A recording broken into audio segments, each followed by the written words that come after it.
Heledd a finne wedi trafod gwisg bore yma. Dwi'n siŵr bod ni'n gwisgo'n pinc efo'n gilydd. Ond yr adran ec wrth gwrs. Y pethau pwysig. Y pethau pwysig. Y ceffylau, nid ni. Wel, yr Ebolion Blwydd 14 sydd yn cystadlu ar hyn o bryd ac Heledd, dwi wedi gwirioni a faint, mae nhw wedi cefnogi na iawn yn y ffair eleni yr adran yma a braf cael gweld gymaint orau dda yma'n cystadlu hefyd. Mae'r niferoedd lan ers y llynedd a mae hwnnw yn ei hunan yn esbonio pob beth yn dyweg yn argoeli'n dda ar gyfer y dyfodol. Ac yn y dosbarth yma, yr Ebolion Blwydd, wyt ti'n gweld yr aeddfedrwydd yn datblygu? Wrth gwrs, mewn rhyw 6 wythnos, fydd rhain yn cael ei weld yr rhai dwyflwydd. A cyntaf o Ionawr mae'r oedran yn newid wedyn. Felly, dwi'n gweld yr aeddfedrwydd yn rhain yn bendant. Ac ambell un fan hyn sydd wedi bod yn llwyddiannus trwy'r ha i gyd. Ac mae'n braf cael gweld nhw'n dod nôl i frwydro cystadlu yn erbyn ei gilydd yma i weld pwy fydd yn gipio'r wobr gyntaf yn y ffair ia. Wel, maen nhw yn ymgynnull. Ac mae'r cynta wedi dechrau dangos. Dyma ni pen chwyntan Jack the Lad. Allan o'r march Glynwyn Tarango a'r gaseg Llamri Esther yn eiddo i Lia Wwrl. Jack Bowerman yn dangos trenewydd Nathan. Wrth y march trenewydd Canelo ac allan o synod Royal Treasure. Oedd hwn yn drydydd yn y sioe haf yma yn Llanelwedd. Nawr, mae Llechfain Eliminator. O'r march Donis Highwayman ar gaseg Pen y Brenin Sing Song. Lee Harris yn berchen. Ac mae'n gallu bod ychydig bach yn betrysgar weithiau dwi yn y cylch chwarae teg. Mae o'n gallu bod yn eitha beryglus dan draed, mae'n rhaid ddeud. Mae'n i Arthen Cadfridog. O'r march Tintilla Manawo ar gaseg Llanidan Baby Doll. A Lisa Wigglesworth yn berchen fan hyn.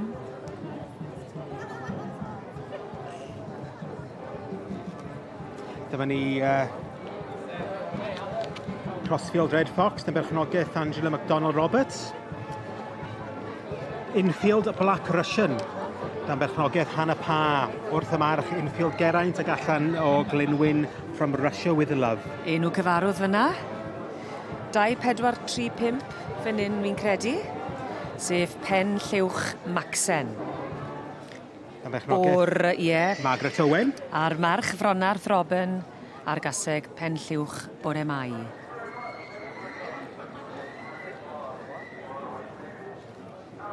Tryfel KDB sydd gyda ni yn y fan hyn.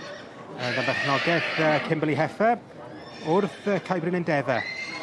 Dro ni'n golygo nawr a Tryd Fendigaid Houdini. O y march Springgrove Jackpot ar gaseg Pryd Fendigaid Hydolus Aur. Dyma ni Kate Williams, ringside Sirius Black wrth y march Popsters Jacob Gloucester sydd wedi ennill y mafel ebol yn y gorffennol ac allan o ringside Kiss for Keeps. O'n blaen ni nawr, mae Sangreig Toy Soldier o'r march Eslyn Dictator a'r gaseg Pafadine Top Model yn eiddo i Gwilym Howardson. Cwm Mawr Avenger, dan berchnogaeth Cam Bousfield.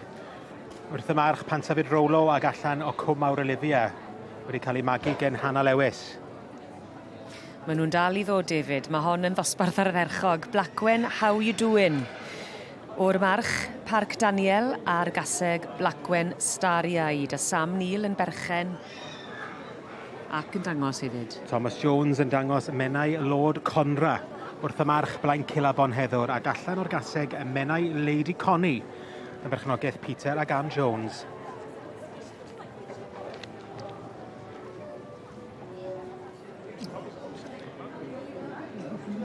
Y cystadlu mynd o nerth i nerth fan hyn gyda'r adran ec, y Merlod Cymreig Teip Cob. Finne a David Oliver yn edrych ar y cystadlu, a David, gyda'r dosbarth yma, yr Ebolion Blwydd ddod, mae yna dipyn o amrywiaeth o fewn un dosbarth. Oes, mae'n glamp o ddosbarth o ran niferoedd, ond o ran yr amrywiaeth hefyd o fewn yr adran ec.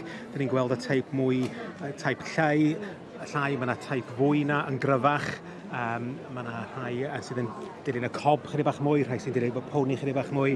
Felly dipyn o waith gen Jeff King am ar y drefn a ryw fath o patrwm ar rhain sy'n ni'n dweud. Ac yn adlewyrchu wedyn ni y llinach a'r bridio. Yn bendant, dyn ni'n gweld lle mae'r dylamwad falle a magu gwahanol a teipio gwahanol, mae rhai yn ffafrio o fewn yr adran hefyd yn fan hyn. Felly, yn gyntaf ar hyn o bryd, dyn ni'n gweld ar chwith yn fanna, mae Trenewydd Nathan ac yn Jack Bowerman yn fan hyn. Yn yr ail safle, mae ringside Sirius Black, gyda Richard Pittman yr un ddi. A wedyn, just yn drydydd wedyn, mae infield Black Russian. A'r brido gwahanol yn teilwra i wahanol ddyletswyddau? Yn bendant. Mae wedi gofyn i'r un sydd yn ail, fynd allan i gerdded, allan eto dyma ringside Sirius Black gyda Kate Williams, a Richard Pittman yn arddangos, a tybed, ydy o wedi gweld rhywbeth yn fan hyn, beth yw'r... Achos mae'r cerddediad ar drot yn ôl tuag at y beirniad yn bwysig i weld symudiad yr adrannec. Fel pob un o'r adrannau eraill, y symudiad yn bwysig. Ond mae'n debyg bod e wedi gweld rhywbeth neu wedi just meddwl bod wedi misio rhywbeth falle. So wedi gofyn yr ail a'r trydydd yn neud yr un fath felly.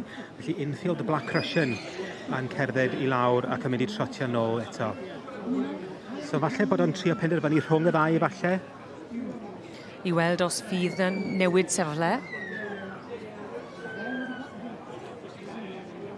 Os oes yna oedi yn y cerddediad neu'r drot a bod e ddim mor llyfn a beth ti'n ddymuno, odi hwnnw'n mynd yn erbyn? Gallu weithio'n dibynnu ar be mae o'n poeni amdano fo. Ydy o jyst eisiau gwneud yn siŵr pyn di'r un sy'n mwyaf syth yn symud o'r ddau, neu ydy o eisiau gweld pwy sy'n mynd i roi sioe gorau ymlaen. So felly maen nhw wedi cadw nhw'r un peth, felly Trenewydd Nathan yn ennill. Ac yn yr ail safle wedyn, ringside Sirius Black ac yn drydydd. Dyna ni, ringside Sirius Black ac yn drydydd infield a Black Russian. Ond yr enillydd, Jack Bowerman, Trenewydd Nathan. Jack Bowerman yn berchen ac yn dangos. O Grynebwy. Ac yn enw cyfarwydd, ni'n aml yn gweld y fan hyn yn yr haf yn ogystal â'r ffair ea. Ynden. Well, Jack Bowerman, no stranger to success here on the hallowed turf, but this one seems to look like it means a lot to you. Yeah, he was named after my late brother-in-law we lost last year, and he means a very lot to us, this colt. He's had a brilliant season.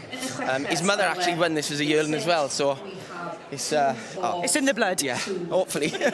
Well, you've got a little bit more running to do, and then you're back in for championships. Thank you very much. Many, many congratulations, and good luck. Thank you. Cheers. Diolch.